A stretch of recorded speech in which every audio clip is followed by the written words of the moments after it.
अब प्रश्न ये उठ रहे हैं कि राहुल गांधी की लड़ाई आखिर है किससे? अपने देश में रहकर अपने देश से ही लड़ रहे हैं और बीजेपी इसी को लेकर प्रश्नों की बौछार कर रही है। सुनिए जरा। राहुल गांधी जी नेता प्रतिपक्ष भारत के हैं। संविधान जिसकी शपथ ली है वो भारत का है और नेता प्रतिपक्ष भारत का कहता है कि हम भारत स्टेट से लड़ रहे हैं।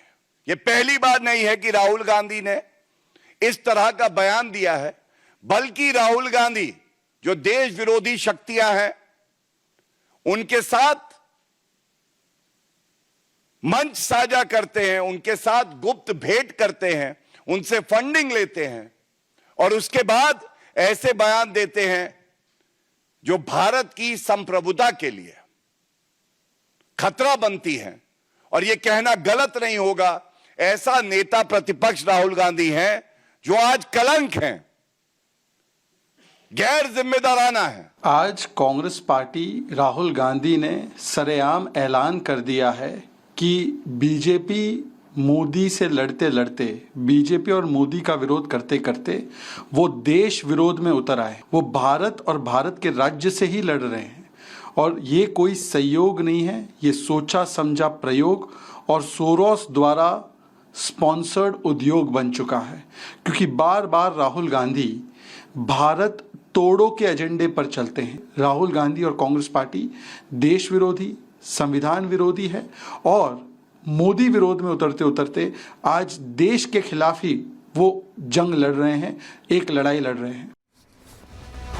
अच्छा, हैरानी की बात यह है कि ये कोई पहला देश विरोधी बयान नहीं है जो राहुल गांधी ने दिया हो, लेकिन विदेशों में देने के बाद अब भारत में भी ये बयान दे रहे हैं। तो ऐसे में कई प्रश्न खड़े होते हैं, कई सवाल खड़े होते हैं। क्या वो सवाल है? क्योंकि ये बयान इतना हल्का नहीं है। आप देश के खिलाफ बोल रहे हैं, उसी देश के खिलाफ जिसका राष्ट्रगान जब हम सुनते हैं तो हमारी आंखें भर जाती हैं। उस देश के खिलाफ इस तरह की हल्की बातें कही जा रही हैं।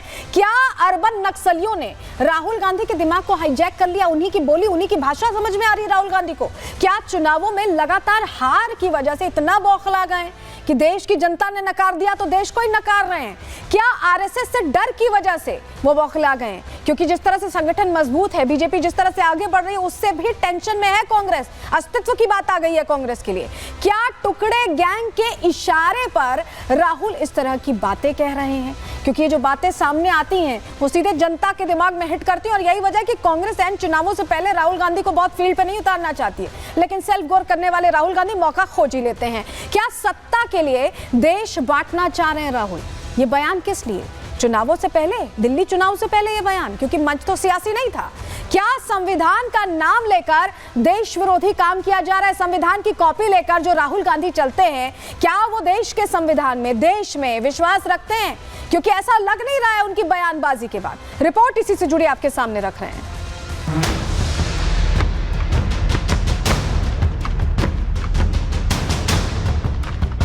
चुनावी फायदे के लिए मोहब्बत की दुकान चलाने वाले राहुल गांधी का नफरती एजेंडा एक बार फिर एक्सपोज हो गया है।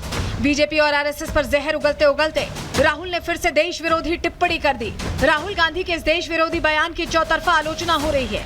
बीजेपी के नेता एक एक कर राहुल पर हमला बोल रहे हैं।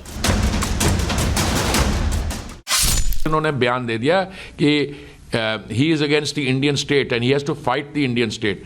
तो वहाँ तक मुझे याद है मेरे अपने पॉलिटिकल जीवन में कि फाइटिंग द स्टेट तो सिर्फ ये नक्सलाइट्स करते हैं, वो जो मतलब आर्म्ड इंसरेक्शन, क्या उसका वो इरादा है कि यह इंटेलेक्चुअली फाइट कर रहा है? जो भी कर रहा है भाई, आपने शपथ ली है as a member of parliament, you are the leader of opposition, और इसके खिलाफ हो गया। आज कहता है I am going to fight the Indian state.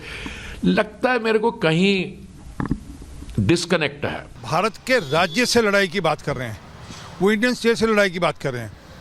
अब यही भाषा तो एग्जैक्टली अमृतपाल सिंह खालिस्तानी बोलता था, यही भाषा अफजल गुरु बोलता था। अब यही भाषा सोरस और जो विदेशी ताकतें देश को तोड़ना चाहती हैं वो भी यही भाषा बोलती हैं। अब इनके आपस में क्या तार मिले, इसकी जानकारी आनी चाहिए। खड़गे साहब जवाब दीजिए कि सोरस का, राहुल गांधी का, अमृतपाल सिंह खालिस्तानी का क्या रिश्ता है? राहुल गांधी के बयान के बाद कांग्रेस एक बार फिर से बैकफुट पर है। राहुल के इस बयान को कांग्रेसी नेता डिफेंड नहीं कर पा रहे हैं। यही वजह है कि कांग्रेस राहुल के बयान पर टिप्पणी करने के बजाय आरएसएस को टारगेट कर रही है। आरएसएस के जो मोहन भागवत जी हैं, उन्होंने काफ़ी अपमानजनक शब्द का उन्होंने व्यवहार किया।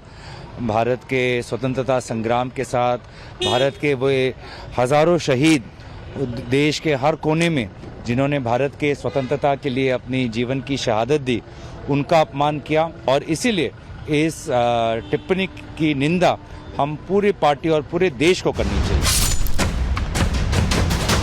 राहुल गांधी ने देश विरोधी बयान पहली बार नहीं दिया है। इससे पहले वो कई बार ऐसी बयानबाजी कर चुके हैं। अमेरिका में तो राहुल गांधी ने भारत को फेल स्टेट मानने से इनकार कर दिया था, जिस पर उनकी जमकर आलोचना हुई थी। India is not described as a nation. In our constitution, the line is India, that is Bharat, is a union of states. Rahul Gandhi Lok Sabha में नेता प्रतिपक्ष के पद पर हैं।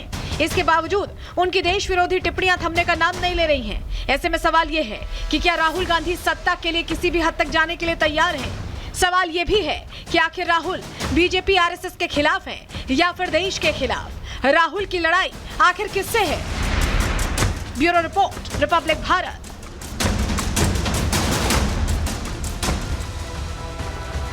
चुनावों से ऐन पहले मोहब्बत की दुकान सजाई जाती है, लेकिन उसमें ऐसे नफरती सामान मिले तो लोग क्या करें? क्योंकि देश में इस तरह की बात कहना देश को लेकर अपने आप में सेंटिमेंट्स हर्ट करने वाला है। और राहुल गांधी देखिए, जिस तरह से राहुल गांधी बयान देते रहते हैं वो हैरान करता है। देश राज्यों से बना है, राज्यों में नकारे गए हैं, लगातार लोकसभा चुनावों में भी स्थिति अच्छी नहीं रही। तो क्या यही वजह है बौखलाहट की? हम यूं ही नहीं कह रहे। जानकारी चलिए आपके सामने रख रहे हैं, जल्दी से आपको जरा बताते हैं। तमिलनाडु में 61 साल से कांग्रेस की सरकार नहीं बनी, दाल नहीं गली यहाँ पे। बंगाल की बात करें, 51 साल से यहाँ भी एंट्री नहीं हो पाई, एग्जिट का ही रास्ता दिखा रही है जनता।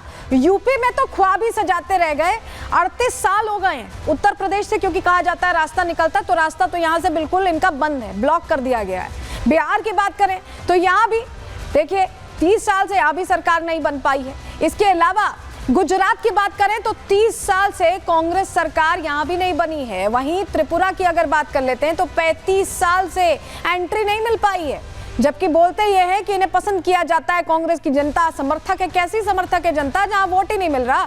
उड़ीसा की बात करें तो 28 साल से यहां भी सरकार नहीं बनी। तो क्या जिस तरह से हर जगह से आउट कर दिया जा रहा है, उसके बाद ये बौखलाहट सामने आ रही है? प्रश्न यही है।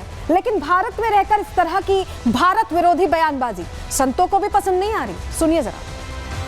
बहुत गलत है, निंदनीय है, ये घोर अपराध किया हुआ है। इनके ऊपर मुकदमा दायर होना चाहिए और राष्ट्र के विरोध में जो बोलते हैं वो कभी सक्सेस नहीं होते। या तो ये मानसिक संतुलन अपना खो बैठे हैं, इसलिए इनको बहुत चिढ़न है। ये सारे देश विरोधी बयान दे रहे हैं, इनको देश से कोई लगाव नहीं है। ऋषि हमारे सनातन की सुरक्षा के लिए जो बीड़ा उठा लिए हैं, इनको बहुत बड़ी जलन और बहुत बड़ा भय लग रहा है।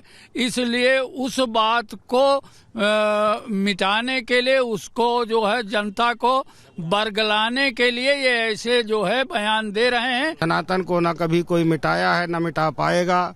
वार्तालाप तो कोई कुछ कहता है, कुछ भी जिसकी जो मानसिकता होती है वो कहता है, लेकिन सनातन धर्म अटल है और अटल रहेगा। से राष्ट्रीय स्वयंसेवक संघ का जो सबसे बड़ा योगदान है वो राष्ट्र और राम को पर्याय बना करके देखने में है।